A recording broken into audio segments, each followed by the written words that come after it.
Welcome to Module 3, Using Evidence to Improve Instruction. During this module, we will be covering three main sources of evidence. First, we'll be looking at pre-assessments and planning, from the range of readiness that exists in a classroom, to the prior academic learning that the students have, to the essence that the students bring with them to your classroom. Then we'll be looking at embedded assessments, meaningful contexts, measuring student progress, and trying to assess the adequacy of our planning. Finally, we'll be looking at summative assessments to improve instruction, from analyzing learning patterns to using feedback. Note that summative assessments is in quotes because, as you read in your first reading, the first chapter of Transformative Assessment by Popham, whether an assessment is summative or formative depends on how it is used, not the assessment itself. Traditionally, we think of end-of-the-unit tests and some homework assignments or thesis projects as summative assessments, but they are only that if they are used to make a final judgment about continuation or termination. Anytime we use assessment data to improve our instruction, we are using it formatively. And I want to remind you that students are supposed to be doing this too, and it's up to you to get that message across. So part 1, using pre-assessments for instructional planning. In this portion, we will be looking at pre-assessments and how we can use pre-assessments in our planning. Now, when we think about pre-assessments, we're thinking about, before I teach a lesson, what type of information am I going to use in order to inform how I pace my lesson, what activities I use, what examples I use, how I group students, what assessments I used, and how I count them, what scaffolds I need, what extensions might I need, and so on, to make sure that I am hitting every student's needs as best I can.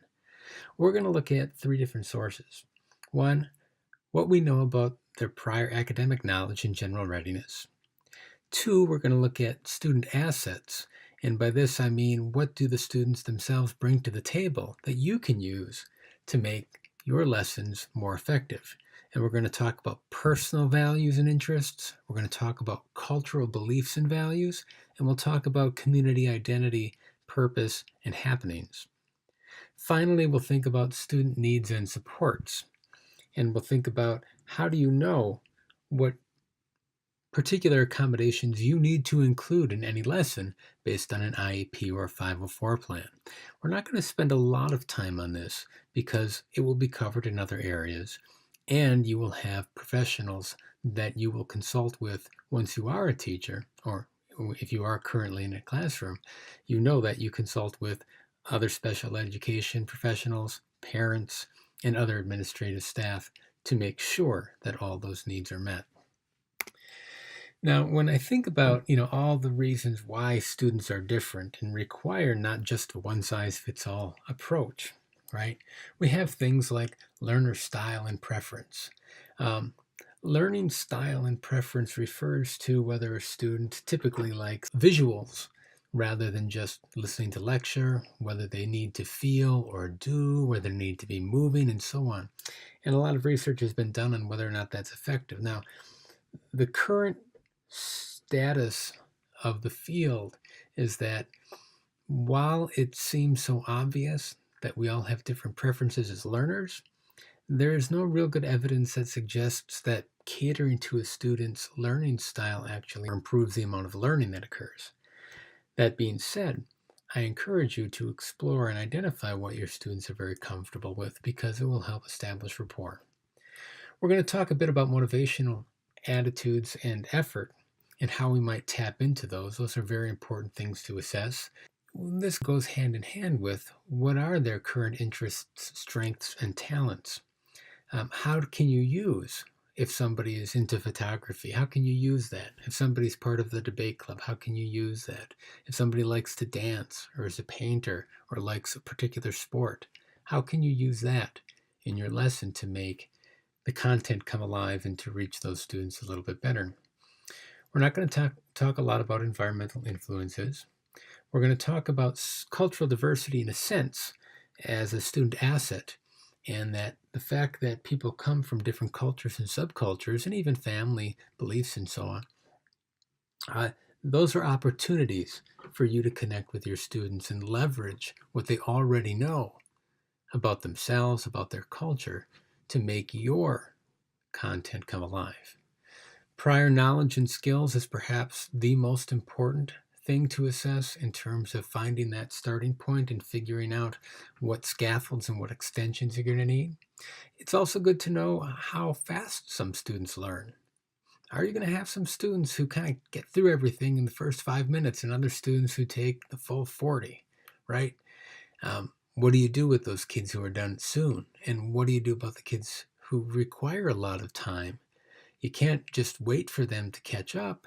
What do you do with the rest of the class while they're still working through their goals? Finally, there's general cognitive ability as well, something that could be interesting, but we're not going to spend a lot of time talking about this outside of 504s and IEPs.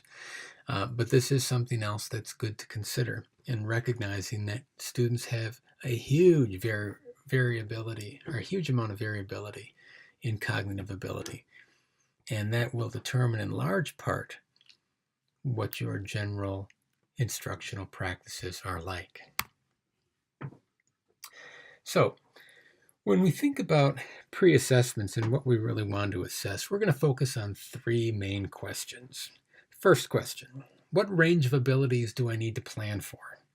In other words, what do I need to do to address any needs that my students have on the high end, high achievers, or the low end, students maybe in special ed, as well as any other disabilities or health concerns or anything like that. What if I have students with dyslexia?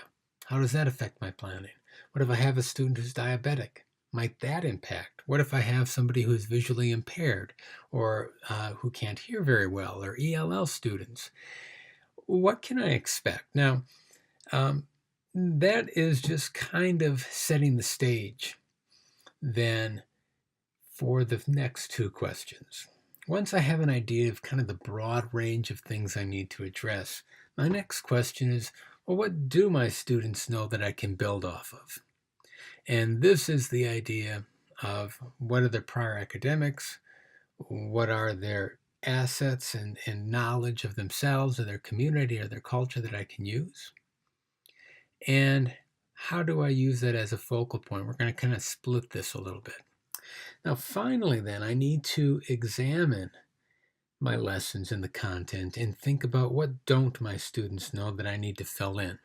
And here I'm not talking about the content itself. We're going to assume that if you are teaching a lesson on how to add fractions, that it's the first time many of your students have seen it. It's new material. We're going to assume that most of them don't know how to do it, although some probably will. The real question is, what are all the things that I'm going to just kind of assume that they know in terms of the academic language that I use and the skills I assume that they have that they don't have? I need to think about what they need to succeed that isn't really part of the lesson. We're going to spend more time talking about this. This is where students can get tripped up, or they can be on a very, very different page than you because they misunderstand what a particular term or what a particular procedure or what a particular format really means. And it requires sometimes some extra scaffolding. So, first thing, assessing the range of abilities and identifying accommodations. Well, when we think about the typical classroom, the amount of variability in terms of academic readiness that exists is really quite large.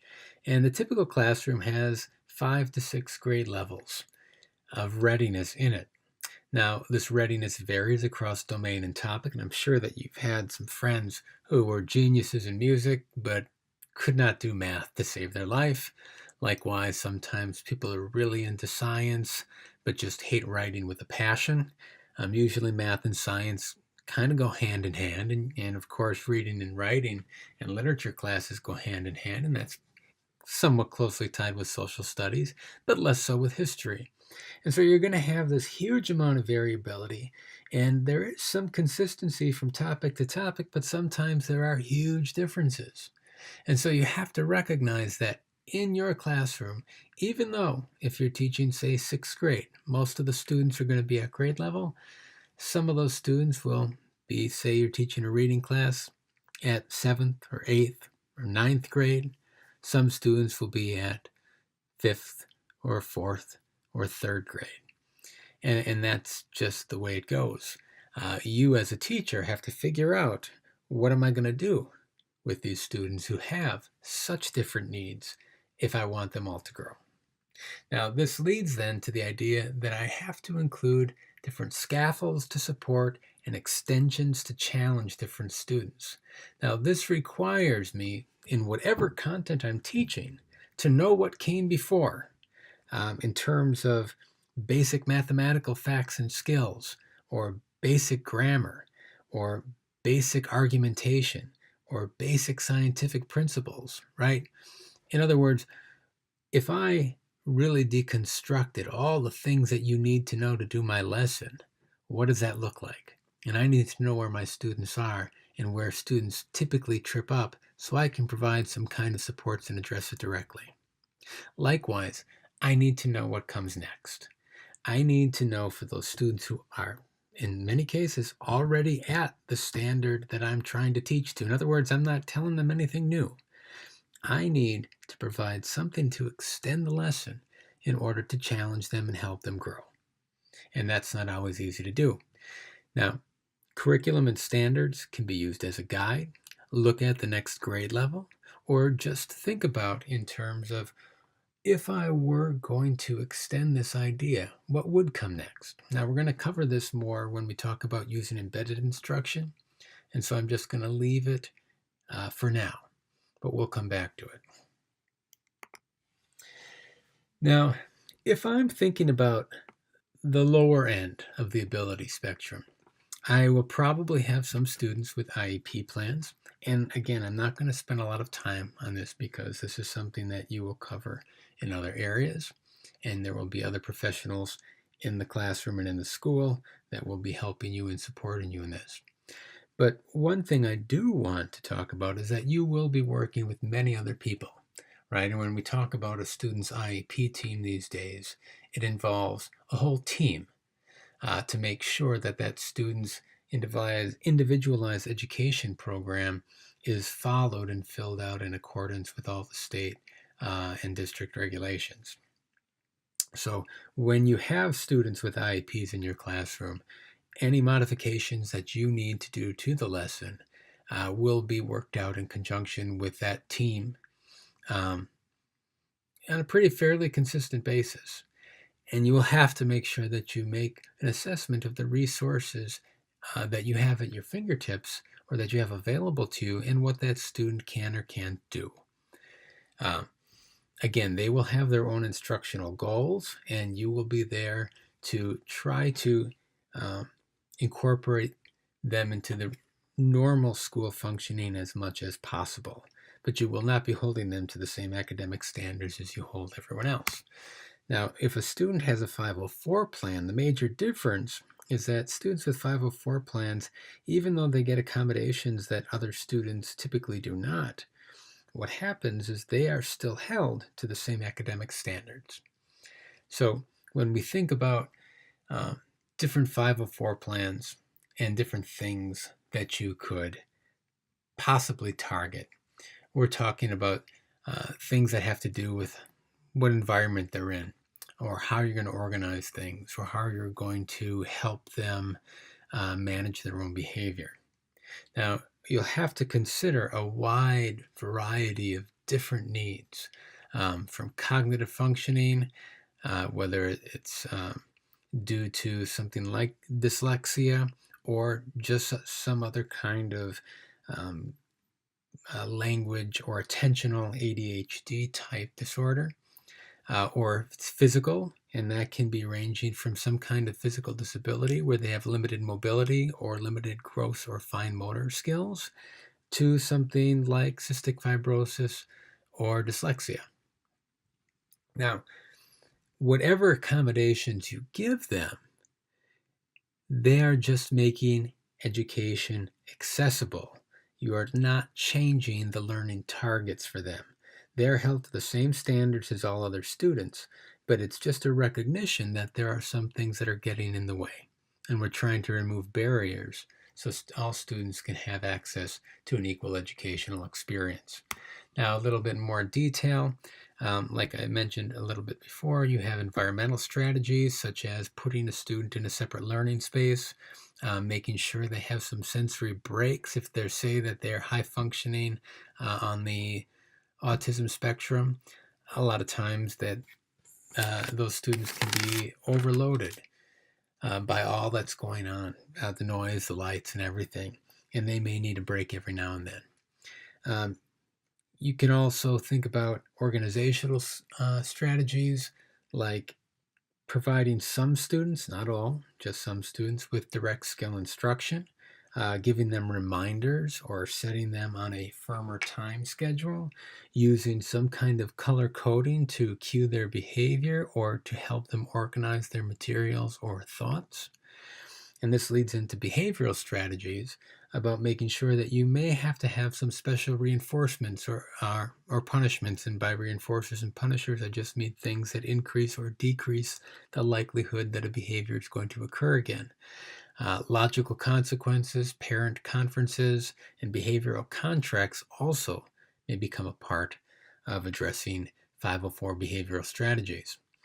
You may also change the way that you present material, either by using alternate materials, large print, or simplified language. There are great websites in some cases for science and language arts that have texts that are already at multiple levels of reading ability. And so you can just select your reading passage and you can get up to, I think, 5 to 7 different versions of that where the content is the same. It's just the wording is more or less complex to accommodate different reading abilities. And then you also may use different evaluation methods. And again, this is where it gets really tricky, and you have to remember that you cannot change the learning target. In other words, if you have a student who has some kind of language processing issue, and it sometimes may get in the way of them expressing themselves, or them writing, or them responding to oral questions. In those cases, you can change how you test.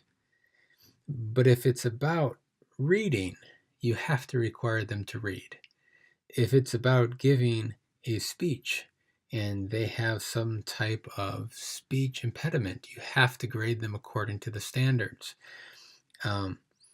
If they are an English language learner, when they're learning or you are teaching the English class, you do have to grade them according to the same standards unless they have a specific IEP that says that they should have other standards. In other words, whatever you do for an accommodation, it cannot alter the criteria and the standard that you are going for. So, what I'd like you to do right now is pause this video and complete the accommodations exercise. It's a multiple choice and multi-select format that has 12 items regarding accommodations, IEPs, and general supports and extensions. We've talked about the general concepts.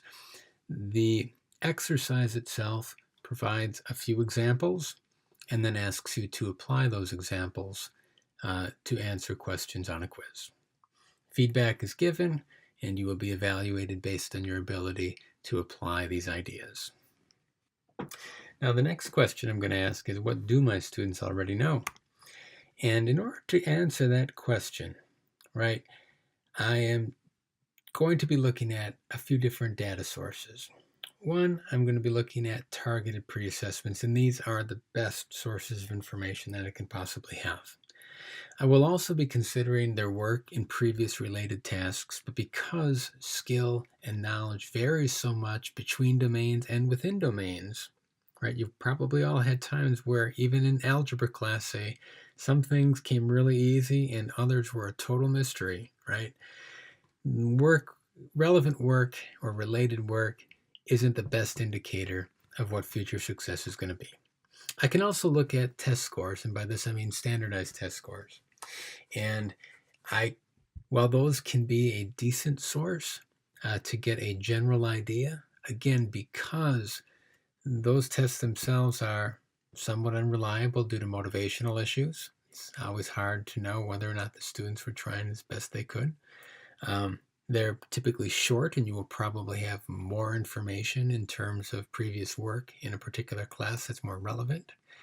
And because things vary so much, test scores aren't always the greatest thing to use, but they can be used. Now, all of these are really trying to get at this idea of how do I build off what my students already have. Learning is a lot easier when you have a lot of knowledge as a base. General cognitive theories say that people who know a lot learn more and learn faster than people who know very little. And the way that I can kind of use that to my advantage is I can access knowledge networks that my students already have in order to make learning new material a lot easier. When you're putting together pre-assessments, the construction follows in general the same rules that you learned about in Module 1. First, you need to make sure that everything's in alignment, that all your objectives and learning targets are represented. You also need to consider the level of cognition that is specified. So in other words, again, if you want your students to be able to apply a particular type of knowledge, you should also test them on their ability to apply. You may want to test lower as well to see what type of foundational information, knowledge, skills, or abilities they have. But you want to make sure that you at least get some level of the actual learning target that you have. A third thing that's different is that it should typically be shorter. Now, the reason I say that is that even though a shorter assessment typically is less reliable and gives you less information, it might end up taking up too much time if you create massive, intense, systematically aligned assessments both before and after they learn. That would be great if you had time for it, but I don't want assessment to become a hindrance to actually teaching the students something. Now, a final thing that's different is that you probably will want to incorporate some type of values, interests, and preferences about the specific content that you're teaching. Whether or not somebody has a particular personal history with something that you're going to cover, whether or not somebody has an abiding interest in it, or maybe somebody really dislikes it and has maybe a traumatic experience with something that you might be covering, say in a early adult literature class, right? Now, in those cases, you want to know about it so you can plan accordingly.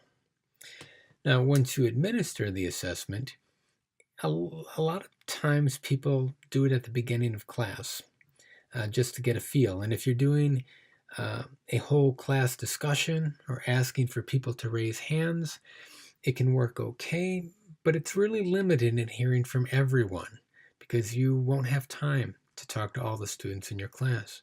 So giving an exit slip the day prior to a lesson where students answer some questions about the upcoming lesson for the next day or the following week is usually a lot better because it gives you time to look at the results and actually use them. I would recommend, of course, making sure that the assessments that you use are easily scored. Electronically delivered would probably be the best so they can be automatically graded and compiled. And then you can use this data to determine what scaffolds, pacing, extensions, and instructional delivery methods you think will be most effective. So consider this pre-assessment for determining what students already know about communism. This is used in a history class, right? So there are three things. There are three questions. They're really looking at four ideas, though. First of all, what do students know about communism? What do they know about the Cold War? Where did they get this information? And what do they think about how credible those different sources are? And so you can, from this, even though the objectives aren't clearly stated, you can get an idea of what they're trying to get at. Now, the big question is, what if you have your communism lesson all planned for the next day, or say that you're giving this at the beginning of the class? What if you look at the results and everybody already knows what communism is. Or say some people know what it is, maybe most of the students, but some people really have no clue or even have some serious misconceptions about what it is. How would you use that in your planning? Another question I always want you to ask yourself is, to what extent do you think that these pre-assessment questions cover the learning targets? Now, in accordance with the first question, or in response to the first question, what would you do if most of your students knew what communism was, but some had no idea? Well, you have to define it, right? But when you think about how you might design your lesson, either in small groups, possibly if most students have a pretty firm grasp of what communism is, you can create a little exercise where students work in small groups. Groups are mixed by ability, some people who really know it, some people who don't. And you pose some serious questions about communism where they have to explain it in very basic terms, or they need to judge whether or not several statements are true or false about communism, its purpose, its role, its history, and so on. That way you can use the knowledge of the students who already know what it is to inform the students who do not, and at the same time, all students are learning new things about communism that will enhance their understanding and help them out when they encounter the idea in future classes. Consider another pre-assessment that we have here. And you can see that this is about determining the surface area and volume of rectangular prisms, right, using appropriate formulas. Now, in this case, the standard or the learning target is identified at the beginning of each question. And I think that's a great practice. That way you know that you're covering everything and the students have some awareness of what in the world you're doing. There are 2 learning targets that are included, and this is just the first part of this pre-assessment. It's actually several pages long, but doesn't really have that many questions on it. If you look at this takes up a lot of space, but it's really one multiple choice question that you don't really even need a calculator to solve. The first one is determining the surface area and volume of rectangular prisms using appropriate formulas. And the second is describe and sort polyhedra by their attributes: parallel faces, types of faces, number of faces, edges, and vertices. Now, like I said, this goes a couple pages long. And the great thing about this assessment is, one, that both of those are covered, and two, they are covered in a way that will allow the teacher to see what particular weaknesses and strengths different students have. Now, again, we ask ourselves, what would we do if everyone got all these questions right? Do we need to even teach the lesson? Or would we extend it to not just rectangular prisms, but pyramids, or spheres, or maybe, something that has 20 sides, and making sure that people know and understand how to calculate the volume and surface area of those things. So we could extend that lesson, or if we think that students are going to be weaker in another area coming up, we could fast forward through this, do a very abbreviated lesson with just some spot checks to make sure everyone's on board, and then just move ahead and go to the next topic. Another example is in language arts. And now, again, if you look at this pre-assessment, it has 4 questions here that are multiple choice. This one only has 2 options, so note the impact of guessing and how that might impact your reliability or how much you trust these things. And then there's a passage and a few open-ended questions after. Now, even though the learning objectives aren't explicitly stated in here, we can see that you are working with 4 terms. What is a character? What is a character trait? What is a physical trait? And what is a personality trait? And then there's a passage where they have to pull out those physical and personality traits. Physical and personality traits are just different types of character traits. So this assessment is short, and this is for an earlier grade, but it will provide me with some information about what my students already understand and whether or not they can pull it out. And in this case, I expect that I will have pretty good success, especially given how these items are designed. I would probably want to add a few more distractors here and here, even though I want to be mindful of not making it too long in terms of what the students have to read. But I'd want to do that in order to be able to trust the results a little bit more. And I expect performance here to be a bit lower. The ability of students to actually pull it out of an actual passage is a more complicated skill, and I expect students to do less well on that. Now, given the different goals that I would have, once I get the pre-assessment results, I will, in my planning, allocate different amounts of time to different instructional objectives based on how well students already have mastery of that objective or parts of that objective. So what do my students know, right? In order to assess this and use this evidence of what they already know in my planning, I should rely mostly on some targeted pre-assessments because they give me the greatest amount of detail. I need to make sure they're aligned with objectives, and they should be short and quick, but also provide enough information about each goal. I might also include some assessment items about their interests, values, or any particular issues they may have with some of the content. I use these results to determine how much time I allocate to each objective, how I might group my students, what particular activities I would use, any extensions that I might need, and any scaffolds I might need. So, that being said, what I'd like you to do now is take a break and complete the pre-assessment quiz. Again, it is multiple choice and multi-select format and has 12 items regarding interpretation and application of the principles we just talked about.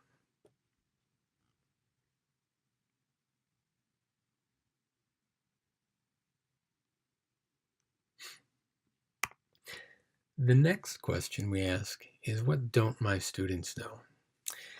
And again, this is not in relationship specifically to the learning objectives. I'm assuming that most of my students, because it is brand new material that I have never taught them about before, that most of them don't know it, even though some probably will. But what I'm thinking about here are academic language and language demands, as they're called in the EdTPA, or Educators Teacher Performance Assessment, that you have to pass to get a license in Wisconsin these days. Now, what this means is that in any lesson, outside from the explicit and obvious targeted goals, there are other words, terms, structures that we assume students have, and students need them to succeed, but they may not be known by students. It falls down into vocabulary, syntax, and discourse. And vocabulary are just words and terms that fall into three general categories, and I'll give you some examples of those in a minute. Syntax is the basic and essential structures in organizations that are at a pretty small or fine-grained level. And then discourse are the larger structures and methods of communication that may or may not be understood by students. We'll start with vocabulary because it's the easiest one to wrap our head around. So suppose you're teaching a math class, right? And you're saying typical math terminology, using a lot of mathematical jargon, and you're using these words: table, ruler, square, face, chord, digit, even, time, set. Now, table in mathematics has a very different meaning than the thing that you eat dinner at. Ruler is not a king, but a measurement device, right? Square doesn't mean always the geometric figure. It can mean a lot of other things, like multiplying something by itself, and so on. So as I go through my lesson, I have to ask myself, what might I be saying? What words might I be using that have a specific meaning here, even though they're very common words? Because that is one place where people might become very confused. A second is general academic vocabulary. Compare, analyze, evaluate, describe, sequence, classify. Like compare, for instance. When I am teaching, say, a literature class, and I say compare and contrast, these two books with one another, I'm not talking about how long they are. Um, I'm not talking about the types of illustrations, if any. I'm not talking about superficial things. What I'm trying to get at typically are the different themes, how they're represented, how conflicts are resolved, different types of characters or literary devices, and so on. And if I haven't taught my students to do that, you can be pretty sure that they're not going to do it just naturally. I have to make sure that if I want them to compare and I have a specific meaning of what it means to compare, that they know what that meaning is. If I want them to analyze something and I have a specific meaning for what it means to analyze something, I need to make sure that they know it. I need to train them, right? Now, finally, there are the subject-specific words that are pretty much only used in the discipline. For math, again, exponent, numerator, denominator, equilateral, not typically used outside of mathematical stuff. But these are words, of course, that require then some education or direct instruction to make sure everyone understands what they are. I remember when I was taking a statistics class, the professor kept saying the distribution of means over and over and over, and I had no idea what he meant. And I passed the class, and I had no idea what that phrase meant, even though it was in everything. I could answer questions about it, but I really didn't understand it. And I probably didn't understand it until my third statistics class, even though it was used constantly in the first and the second. Other examples include history, where again we have the same thing, table, right? Ruler has a different meaning. Power, class, both have different meanings. We have our same general academic, and then we have some subject-specific jargon. Science, same thing. Table, ruler, again, variable is a different thing. Control, different thing. Cell, different thing than a regular day-to-day life meaning. Again, with general academic vocabulary, same thing, and then subject-specific jargon. So that's what vocabulary is. And it's important for you to go through your lesson and do a self-assessment about what are those potential sticking points. When it comes to syntax, I'm talking about how things are organized. In mathematics, I'm thinking about how equations are put together. I'm thinking about different noun phrases for expressing different types of relationships. And I'm also thinking about conditional sentences that follow a specified format rather than just being whatever somebody wants to do. If I'm thinking about history and science, again, I have different types of syntactic relationships. In particular, when I use citations, right, I need to follow a specific format, and I can't expect my students to know this. If I'm talking about different types of sentences, cause and effect, I need to make sure that they know how to link those two things together. Latitude and longitude, if I was using a map, how that map is put together, that's also a syntactic thing. And any claims that people make also follow in terms of the evidence that they're used to back up particular formats. If I'm thinking of science examples, right, mathematical sentences where I'm talking about mathematical relationships, everyone learns that at some time, and when you first see it, it doesn't make a whole lot of sense. So you have to make sure you spend some time teaching to that. When I have different, again, long or elaborate noun phrases, in particular, when I'm talking about different scientific relationships, the scientific method, or how to balance an equation, that requires a particular format, and then conditional sentences as well. Now, where syntax talks about how things are organized on a small scale, discourse talks about how things are arranged on a large scale. So in other words, making and supporting a conjecture in mathematics follows a specific format. Constructing a definition based on comparing examples and non-examples of polygons. So this idea of constructing a definition of a geometric shape becomes a regimented or well-structured discourse.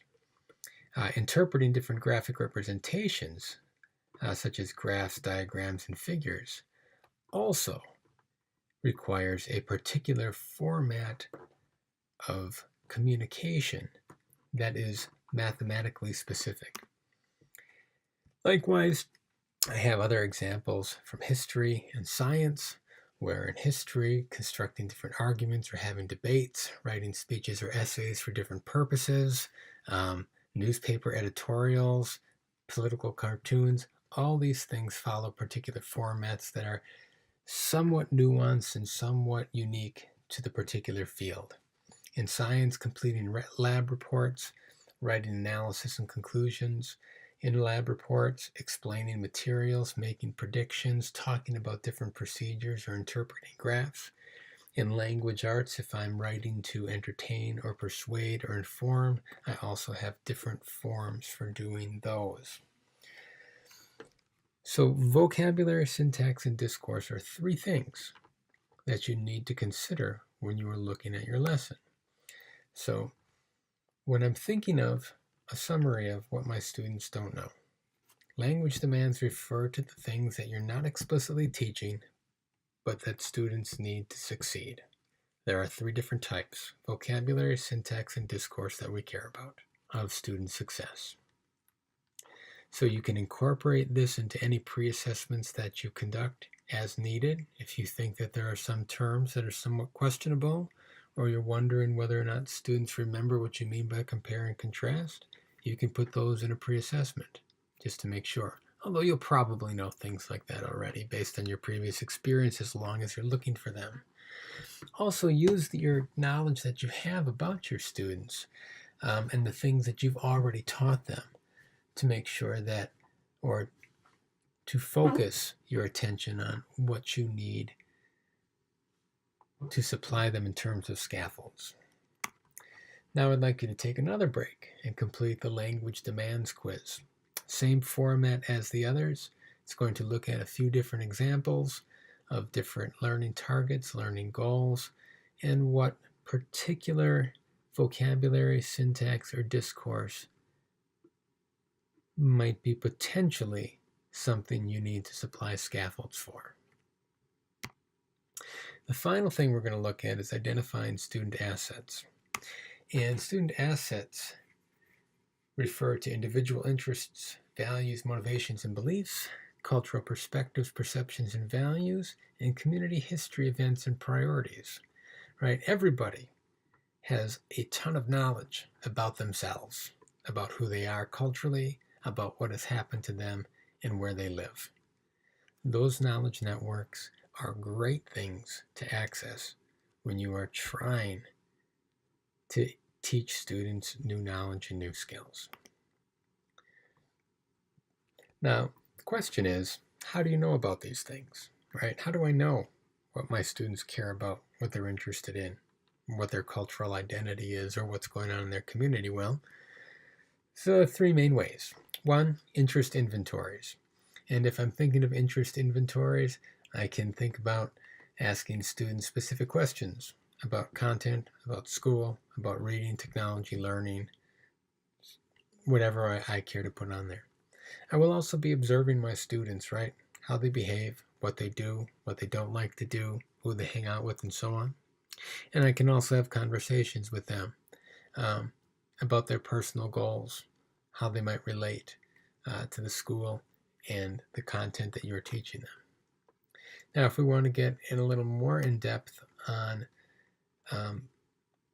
using interest inventories as a way to get at student assets, three things that you might consider looking at are: one, attitudes about school, learning, coursework, and specific lesson content. In other words, you probably do want to know what your students' attitudes towards school in general are. Do they like coming to school? Do they not like coming to school? And if so, why? And if not, why not? Right? You probably want to know how they feel about other people. Do they like, in general, the other students? Are there some students they don't like? What about other teachers? What about kids in other grades? What about the principal? What about the janitor, and so on? In other words, you're trying to get at how do they feel about the people that they're spending all their day with. You also want to know what they think about themselves, and really from different perspectives or different frameworks. What do they think about themselves as a student? What do they think about themselves when they're hanging out with others? What do they think about themselves as a whole? Do they like themselves? Do they dislike themselves? Do they wish they were different? And does that change depending on what they're doing? Like maybe some kids really like themselves in math class but don't like themselves in language arts. And that's good information to know. You also want to know something about their attribution styles. In other words, what they attribute their successes and failures to. Attribution theory looks at why we think we fail or succeed in terms of internal or external factors, things we can control or things we can't control, such as luck or the difficulty of a task or the effort or some kind of God-given ability. And that's something good to know about your students, especially when it comes to having them deal with hard times and struggling through some content or some situations, and whether or not they think they can handle it themselves. You probably also want to know about some general academic interests, right? Content areas, probably also about reading or learning as a broad topic, and technology as well, especially if you're going to be using a lot of tech in your class. Most kids like it, but not all kids, right? You'll also want to know what their personal interests are. What do they spend their free time doing? What are they really into now? And getting to know that can provide a huge tool for getting into some students who might be somewhat resistant or not buy in to what it is that you're teaching. Finally, you'll want to know about their values. What do they think about learning in general? Do they think it's a priority? Do they think it's important? What about being honest? What about having personal integrity or fairness and justice or anything else, right? These are all things that can apply to almost any content area. And these are things that students, especially when they get to middle school, will start to feel pretty passionately about in many cases. And it can help you learn what knowledge networks they are bringing to the table that you can latch onto when you are teaching new content, that you can latch onto to motivate them to wrestle with hard problems and persevere through difficult tasks. Now, if we're thinking about how we use these things, right? Suppose that I have a math goal that students will be able to solve division problems with fractions. And I'm thinking, well, what in the world can I do with these student assets for math class? Well, if I'm thinking of personal interests, right, I can think about, well, most of these kids are probably interested in food and money, maybe just one or the other, but, at this age, and I'd probably be teaching this in 4th or 5th grade, people are starting to care about this stuff. Now, some students will have had the challenge of sharing resources, money, and food with siblings and with friends. And I can put it in that context about how to solve those problems to make sure things are equitable or fair. And this is where I would also want to know that, my students care about this. They have a value for fairness. And most people do, especially when they've come out on the short end of the stick. If I'm thinking of cultural assets, again, cultural assets are those things that they have learned or believe based on their family, their origins, and so on, their religion. I could probably use a family organizational structure, like a household, that has limited tech, limited space, limited food, and a division of responsibilities that is sometimes unequal, to make sure that, well, if it really was going to be equal, what would that look like in terms of each one of those areas? And students can come up with some kind of plan.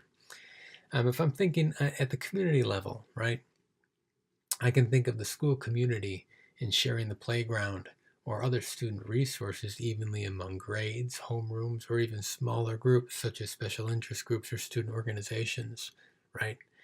there's usually not enough to go around. And so making a problem or a situation in which this is all prioritized and had to be divided equally becomes a really good in terms of something that students will care about.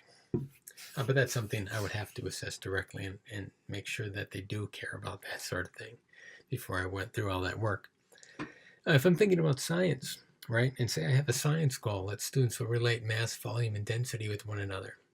Well, if I'm thinking about mass, volume, and density from a scientific perspective, and let's pretend that I'm teaching in a northern town, and I found out through surveys that most students like to ice skate, they like to play hockey, they like to fish, they like to do things during the winter. And the idea that ice floats on water is a matter of mass, volume, and density. Similarly, when you fall through the ice, and anytime you bring death into the picture, it usually has a big spike in interest, right, or dangerous things. What to do in that situation has everything to do with mass, volume, and density, about what you do when you fall in and how you get yourself out. Students may also pack many things in small backpacks and trying to make sure that they do it efficiently and make sure that things are balanced and easy to move around is another problem that involves volume, mass, and density. If I'm thinking of culture, it'd be similar to the interests, right? The culture of that northern town and the people who live in there have a culture of winter sports. And, I can also pretend that there's a winter festival that is based on some type of cultural heritage that the people share. This also becomes a community in as well. Finally, if I'm thinking of social studies and I'm thinking about the different parts of a map, as my goal, compass rose, key scale, legend oceans, and so on, right? I can think of places that students want to go, places where students have been in terms of personal interests. From a cultural perspective, I can think of different ethnicities and the origins and ancestors of where all the students in my homeroom came from. And because many homerooms are diverse, I can get a very broad display. And if it's not diverse, I can even go deep into looking at, well, where are we from? Where did we come from as a class? What did that look like? How does that compare? How can we map that out? And we could create some kind of presentation that uses all these different map concepts. For community, I can think about different neighborhoods in a particular city and think about how different parts of a city have different qualities and how our city, maybe that we live in as a class or and that the school sits in, is similar or different to different cities that are similar to us around the globe. Now, an example from what this would look like, this is a teacher describing how she would use what she knows about her students. And it's a lesson in a literature class in high school on power, and power represented literature and social justice and inequities. And she says that some students in this class are aware of societal inequities and have a strong social justice orientation when compared to the grade level peers. For example, many students in this class were impacted by a recent act of gang violence that resulted in the death of a young high school student near the middle school. Because of this, many students in this class have a strong awareness of social issues, and students in this class are very empathetic to the injustices in the world around them. Knowing that my students are in this developmental phase and using information about their neighborhood community, I adjust instruction to focus on issues that are directly related to their lives. And so in this case, this teacher, and actually it's a pre-service teacher, uses that personal interest, the personal perspective, and a strong community event to tap into the things that students care about, their motivational resources, and the things that they know about, so they can create a bridge between their lives and the concepts so it'll stick. Another example that is a mix of good and bad has to do with a common mistake that people make about personal, cultural, and community assets. The assets are not assets if they don't relate to learning, if they're not tied somehow to the goal. And so in this first part, this is another pre-service teacher writing about how they're using student assets. Um, the first part is just a laundry list that is never related to the concept, and this goes back to the communism example, right? Students are in AP Language Arts. They're in this other social justice against racism, so they might be politically active. Now, this last sentence here is Young Socialist Club. Now, that might have something to do with communism, but they didn't specifically relate it to it. It's better, it only counts as an asset, and it's only worthwhile for your planning if it has something to do with what you're teaching.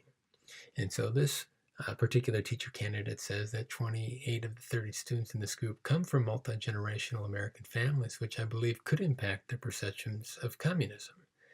They're also from a particular social class, and they are probably predisposed to ideas that are against it. However, they are also from well-educated families who probably have given them a more nuanced version of it.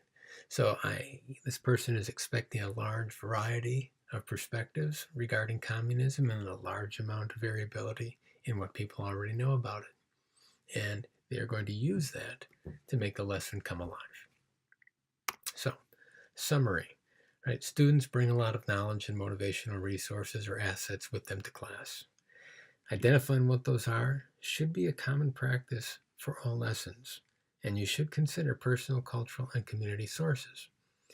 You can assess these broadly at the beginning of the year to get a general feel about broader attitudes, interests, and values, but knowing that those change and that they vary between different content areas and different lessons, you should assess more specifically when you hit each unit and when you get to lessons. And it doesn't have to be a long, elaborate thing. It can just be conversations. You can do some Google Forms. You can have some kind of survey or do a Kahoot or something like that in order to learn more about your students. Incorporate it into your planning to improve instruction. All right, it's time to take one more break and complete the student asset quiz. Same format. Again, it'll give you some basics and some scenarios that you should apply this knowledge into in terms of identifying good and bad examples, what counts and what doesn't, and how it might be used in planning. Finally, we have an integration task. And I want you to consider, given what we've talked about in terms of the range of abilities, what your students do and don't know, and what they bring to the table, suppose it was the beginning of the year and you were a second grade teacher who taught multiple subjects: math, reading, writing, science, and social studies. How would you assess or identify the broad assets that you could use during instruction? What personal values and interests would you want to know about? Cultural elements, what community elements? How would you gather data? What about specifically for science, math, and reading? Who would you talk to deal with your IEP and 504s? And now suppose that you were a 7th grade social studies teacher. Would your approach be different or would it stay the same? So we're going to use all these to complete the pre-assessment integration exercise to practice applying what you have learned here. Again, it gives you some examples, but it really asks you to take this perspective. And it will cover a bit of content and give you some instructional goals. And I'll want you to create some questions, some assessment items to figure out how do you get information about the range of abilities, who do you talk to, what resources do you investigate, what your students know, what they don't know, and what they bring to the table.